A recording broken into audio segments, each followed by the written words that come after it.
주옵소서. 존귀하신 예수님의 이름으로 기도합니다. 아멘. 오늘 하나님의 말씀 신명기 8장 1절에서 10절까지 말씀입니다. 신명기 8장 1절에서 10절까지의 말씀, 제가 1절 읽고 10절까지 교독합니다. 신명기 8장 1절에서 10절까지 말씀입니다. 1절을 먼저 읽고 교독합니다. 내가 오늘 명하는 모든 명령을 너희는 지켜 행하라. 그리하면 너희가 살고 번성하고 여호와께서 너희의 조상들에게 맹세하신 땅에 들어가서 그것을 차지하리라. 내 하나님 여호와께서 이 40년 동안에 내게 광야길을 걷게 하신 것을 기억하라. 이는 너를 낮추시며 너를 시험하사 내 마음이 어떠한지 그 명령을 지키는지 지키지 않는지 알려 하심이라. 너를 낮추시며 너를 줄이게 하시며 또 너도 알지 못하며 내 조상들도 알지 못하던 만나를 내게 먹이신 것은 사람이 떡으로만 사는 것이 아니요 여호와의 입에서 나오는 모든 말씀으로 사는 줄을 내가 알게 하려 하심이니라. 이 40년 동안에 내 의복이 헤어지지 아니하였고 내 발이 부르트지 아니하였느니라.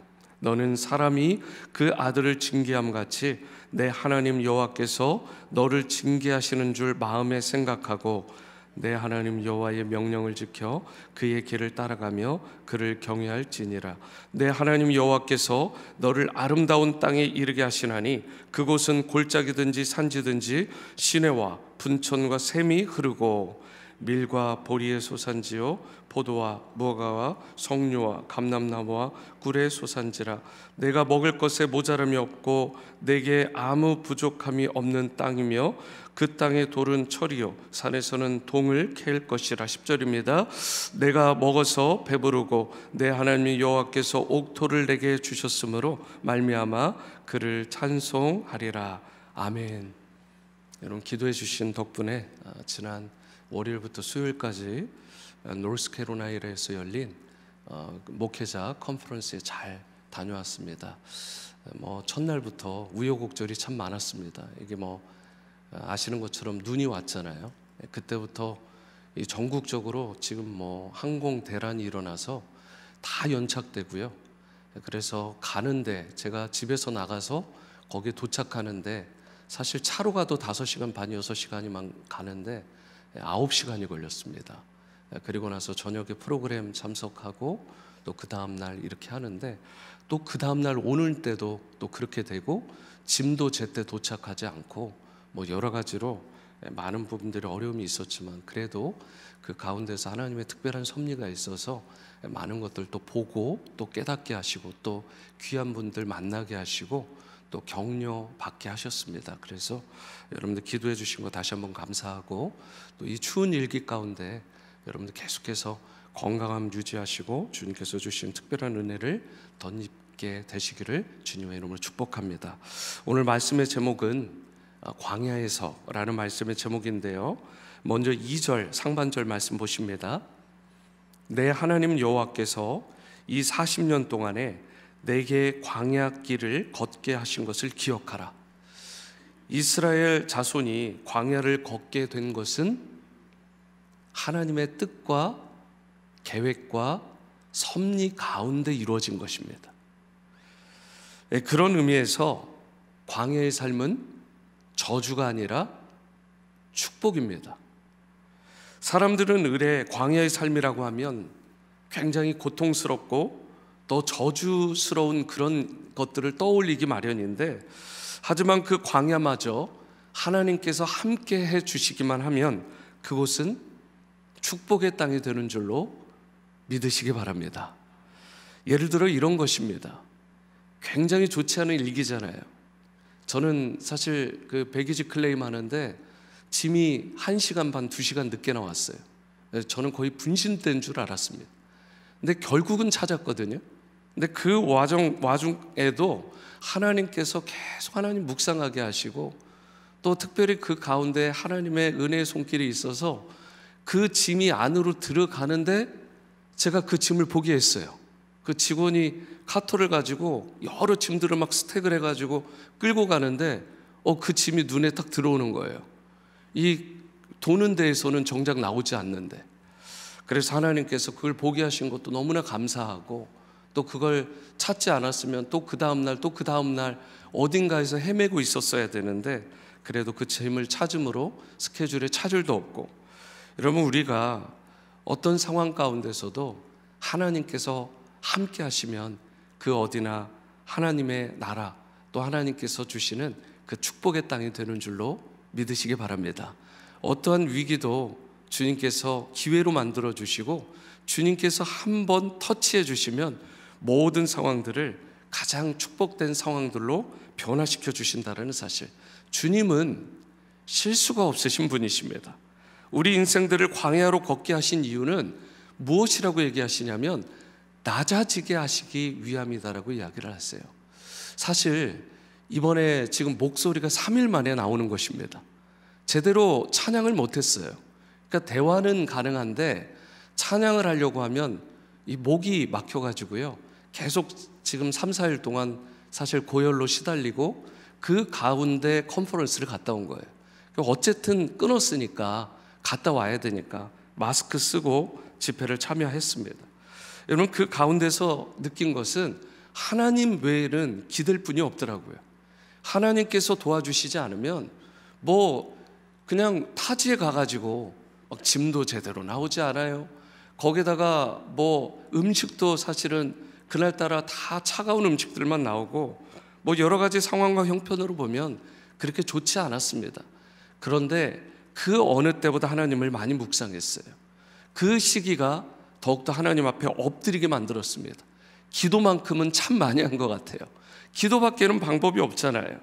2절 하반절을 보시니까 이는 너를 낮추시며 너를 시험하사 내 마음이 어떠한지 그 명령을 지키는지 지키지 않는지 알려 하심이라. 사람들은 낮아지기를 싫어합니다. 다 목을 꼿꼿이 하고 높아지기를 원하죠. 자꾸만 높아지려고 하는 경향이 있어요. 하지만 하나님은 우리 인생이 낮아지기를 원하십니다. 왜냐하면 낮아짐이 없이는 가나안의 축복도 없고 생명과 번성도 얻을 수 없고, 낮아짐이 없이는 다른 사람을 헤아릴 수도 없어요. 제가 그 목소리도 잘 나오지 않고 기침이 콜록콜록 하는 상황 가운데 사실은 몇 명을 그 사이에 지난 주일에 교회를 아프셔서 못 나오신 분들 전화 신방을 했어요. 전화 신방을 하면서 제가 콜록하는 걸 간신히 참으면서 딱 끊고 나서 그런 생각이 들었습니다. 야, 이렇게 아프면서도 내가 지금 전화하고 있네. 내가 이 상황에서 누군가를 위로하고 있네. 그런데 가만 묵상하는데 우리 예수님이 그렇게 하셨잖아요. 예수님께서 감히 뭐 제가 비교할 수는 없지만 예수님은 십자가의 그 모진 고통, 채찍에 맞으시고요, 십자가에 못 박히시고, 그 상황 가운데서도 저들의 죄, 곧 여러분과 저의 죄를 우리에게 돌리지 않으시고 그 모진 고난들을 다 참으시면서 우리의 구원을 위해서 마지막 피 한 방울, 땀 한 방울까지, 다 물 한 방울까지 쏟으신 것입니다. 여러분, 진정으로 상처 입으셨지만 그 가운데서 우리를 치유하신 치유자로 우리 가운데 임하신 예수님, 그 모진 상황 가운데서도 우리를 위로하신 예수님을 닮아서 우리도 비록 육체적으로 공고하지만 우리보다 더 어려운 형편에 있는 사람들을 더 헤아리고, 우리가 경제적으로 어렵지만 경제적으로 더 어려운 사람들을 헤아릴 줄 알고, 우리가 상황적으로 환경적으로 어렵지만 우리보다 더 상황적으로 환경적으로 어려운 저들을 헤아리면서 오히려 위로하는 예수님 닮은 위로자로 낮아지고 쓰임받는 여러분들과 저희 삶이 될 수 있게 되기를 축원합니다. 여러분, 그것이 크리스찬인 것입니다. 우리의 상황과 형편을 살피면서 내가 받을 것에만 집중하고 내가 누릴 것에만 집중한다면 그것은 진정한 그리스도인의 모습은 아닌 것입니다. 여러분과 제가 예수님을 닮는다는 것은 상황과 형편이 비록 여의치 않지만 그 가운데서도 누군가를 헤아리고 누군가의 형편을 위해서 중보하고 위로하는 격려의 따뜻한 말 한마디, 전화 한 통화를 하는 것이 여러분과 저에게 필요한 것이고, 이러한 것을 배우는 자리가 바로 광야에서의 낮아짐인 것입니다. 제가 아침에 여기 앉아 있는데 한 집사님이 오셔서 목사님, 이렇게 멀리 또 갔다 오셨는데 얼마나 피곤하셔요. 힘내세요. 이렇게 격려하시는 따뜻한 말 한마디 하시고 가셨어요. 아마 여기에 계신 모든 분들도 동일한 마음으로 저를 대하시죠. 말은 안 하셨겠지만 그런 마음이시겠지만 이렇게 성도님들이 따뜻한 분들이 참 많으세요. 여러분, 우리가 누군가에게 이렇게 따뜻한 말 한마디 하는 것이 그 사람을 영혼을 소생시키고 마음을 회복케 하는 놀라운 치료제가 됨을 믿으시기 바랍니다. 오늘도 나의 형편이 여의치 않더라도 내가 누군가에게 따뜻한 전화 한 통화, 말 한마디 건네야 되지 않을까. 성령께서 주시는 감동 가운데 그 낮아진 자리에서 또 낮추시는 그 광야의 삶에서도 누군가를 위로하고 격려하는 참된 치료자로 여러분과 제가 설 수 있게 되기를 주님의 이름으로 축복합니다. 오늘날의 광야는 우리에게 닥치는 건강의 문제, 경제 문제, 관계의 문제, 해결되지 않는 문제, 시험이나 학력이나 또 직장 문제가 될 수 있습니다. 이러한 다양한 어려움들을 통해서 주님께서는 우리를 낮추시고 또 낮춰주세요. 그러나 우리가 기억할 수 있게 되기를 바랍니다. 광야가 여러분과 저를 낮추기 위함이라면, 이 낮아짐이 주님이 주신 시험이라면 마땅히 그 시험도 반드시 우리가 넉넉히 주님의 힘으로 말미암아 이기게 하신다는 사실이요. 그래서 고린도전서 10장 13절에 분명하게 이렇게 말씀하셨습니다. 사람이 감당할 시험밖에는 너희에게 당한 것이 없나니 오직 하나님은 미쁘사 너희가 감당치 못할 시험 당함을 허락치 아니하시고 시험 당할 즈음에 또한 피할 길을 내사 너희로 능히 당하게 하시느니라. 이러면 얼마나 은혜가 되고 얼마나 격려가 되는 약속의 말씀입니까? 감당할 시험만 주시는 하나님이요, 시험 당할 즈음에 피할 길을 내어주시는 하나님이요, 그러므로 시험을 당할 때에 광야의 메마름을 여러분과 제가 보지 말고 매일 만나와 메추라기를 부어주시는 그 은혜의 하나님을 바라볼 수 있게 되기를 바랍니다. 낮엔 구름 기둥으로 밤엔 불 기둥으로 인도하시는 그 하나님을 절대적으로 신뢰할 수 있게 되기를 바랍니다. 하나님은 아무리 험악한 광야 생활이라도 기가 막힌 축복의 장소로 바꾸어 주시는 분이세요. 그분의 관심은 심판이나 멸망이 아니라고 말씀하셨습니다. 여러분과 제가 심판받고 멸망받는 것이 하나님의 뜻이 아니라고 말씀하셨어요. 여러분과 저를 향한 영생과 축복과 풍요로움과 회복이 하나님의 뜻임을 믿으시기 바랍니다. 그래서 요한복음 10장 9절과 10절에 우리 주님께서도 분명히 이렇게 말씀하셨어요. 내가 문이니 누구든지 나로 말미암아 들어가면 구원을 받고 또는 들어가며 나오며 꼴을 얻으리라. 도둑이 오는 것은 도둑질하고 죽이고 멸망시키려는 것뿐이요 내가 온 것은 양으로 생명을 얻게 하고 또 풍성히 얻게 하려는 것이라. 양된 여러분과 저로 하여금 생명을 얻고 더 풍성히 얻게 하시려는 주님의 뜻과 계획이 여러분과 저의 삶 가운데 있다라는 것입니다. 하나님이 이스라엘 백성을 광야에 두신 것은 겸손하게, 그리고 원망과 불평하지 않는 하나님의 거룩한 백성으로 만드시기 위한 특별한 플랜이었습니다. 그래서 3절에서도 뭐라고 말씀했어요? 너를 낮추시며라고 했는데, 낮추신다라는 것은, 그 말씀은 겸손하게 만드신다는 뜻이잖아요. 사탄은 교만의 대명사입니다. 반면에 예수님은 어때요? 겸손의 대명사시잖아요. 하늘 보좌를 버리시고 낮고 천한 인간의 몸을 입고 이 땅 가운데 오신 겸손의 대명사가 예수님이십니다. 겸손하시고 온유하셔서 털 깎는 자 앞에서 잠잠한 양같이 예수님은 십자가의 모든 고통과 죽음마저 모두 감내하셨어요. 진정한 크리스천은 이와 같이 예수님을 닮아서 온유하고 겸손하며 자기를 낮추는 사람들인 줄 믿습니다. 교만하면 쓰임받지 못합니다. 교만한 사람은 어떻게 해볼 도리가 없어요. 자신이 하나님처럼 높아지고 모든 사람을 정죄하고 비판합니다. 인간 최고의 문제가 교만이라고 볼 수 있어요.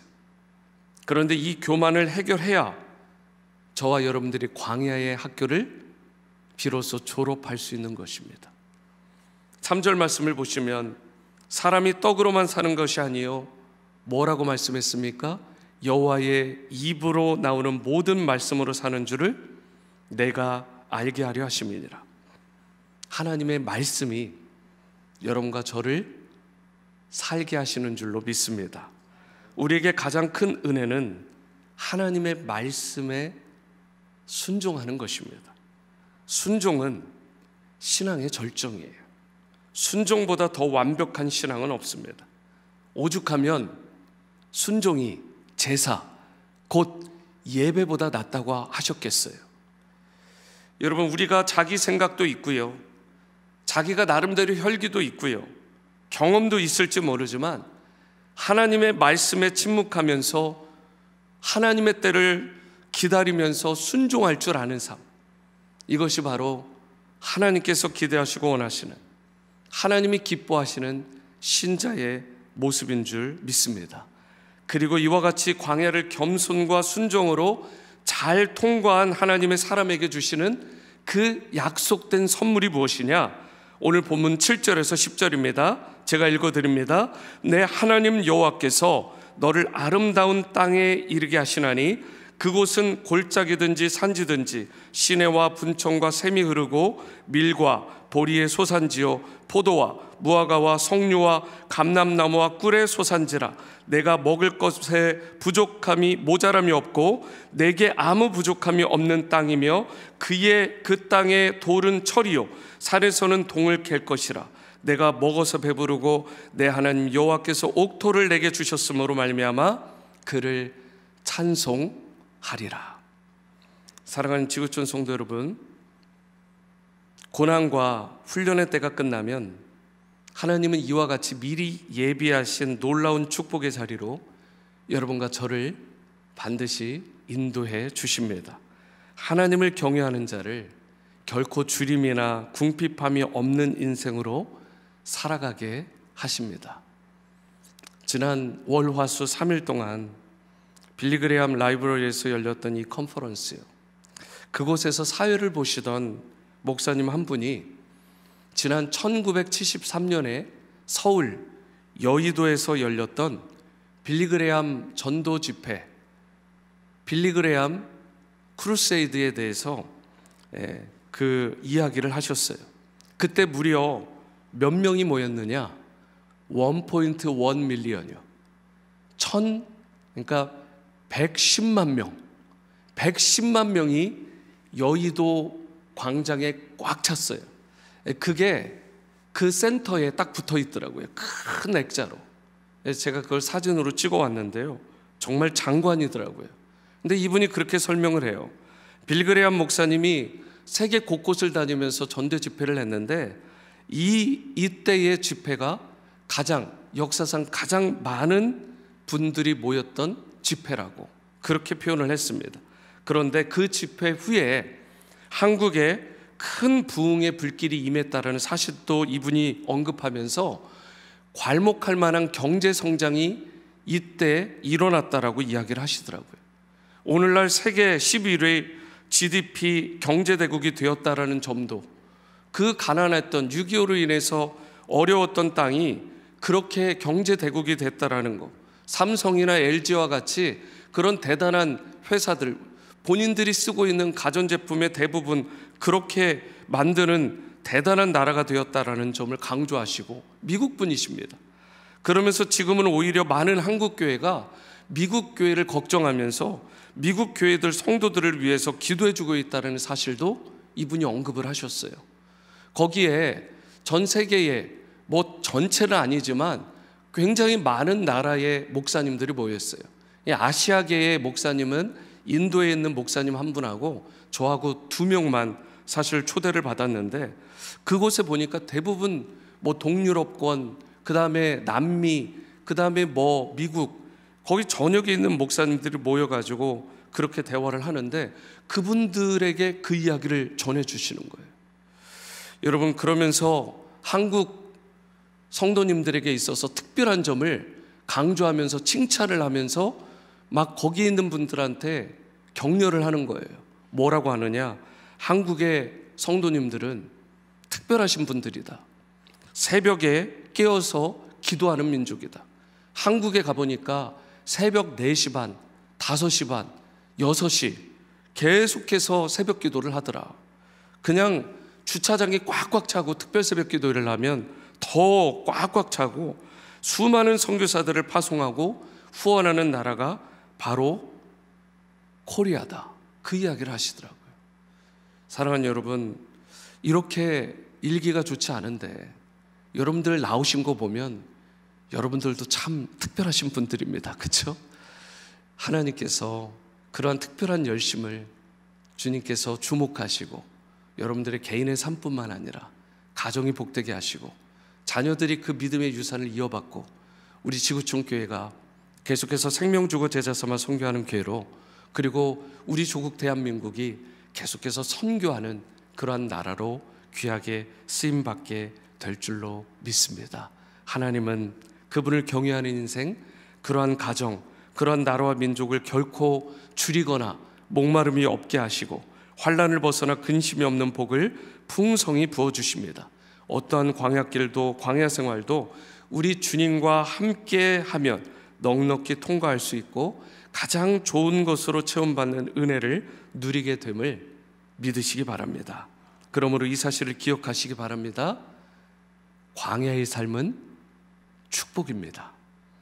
혹 여러분에게 현실에 고통과 문제가 있더라도 너무 고통스러워하거나 좌절하지 마시고 주님과 함께하는 광야길이 되심으로 말미암아 근심이 변하여 기쁨이, 그리고 고통이 변하여 찬송이 되는 놀라운 은혜를 누릴 수 있게 되기를 바랍니다. 광야 같은 이 세상에서 오직 주님만을 의지하고 신뢰하심으로 따라가심으로 승리하는 여러분들의 삶 다 되시기를 주님의 이름으로 축원합니다. 기도하십니다. 사랑과 은혜의 주님, 오늘 이 목요 새벽 제단을 통해 하나님 앞에 마음과 뜻과 정성을 다해 나온 심령마다 주님께서 은혜와 긍휼을 베풀어 주시고 하늘의 위로와 평강을 덧입혀 주옵소서. 광야의 삶은 주님과 함께라면 그 자체가 축복이 됨을 믿는 우리가 되게 도와주시고 그 광야의 삶을 통해 낮아짐을 배우게 도와주시고 예수님 닮은 겸손함과 온유함을 닮은 우리 모두가 되도록 역사하여 주옵소서. 그리하여 주님께서 사용하시는 교회와 가정과 성도의 삶이 될 수 있기를 원하올 때 존귀하신 우리 주님 예수님의 이름으로 기도합니다. 아멘. 하늘에 계신 우리 아버지여, 이름이 거룩히 여김을 받으시오며 나라가 임하시오며 뜻이 하늘에서 이루어진 것 같이 땅에서도 이루어지이다. 오늘 우리에게 일용할 양식을 주시옵고 우리가 우리에게 죄 지은 자를 사하여 준 것 같이 우리 죄를 사하여 주시옵고 우리를 시험에 들게 하지 마시옵고 다만 악에서 구하시옵소서. 나라와 권세와 영광이 아버지께 영원히 싸움나이다. 아멘. 계속해서 개인의 기도로 나가도록 하시겠습니다.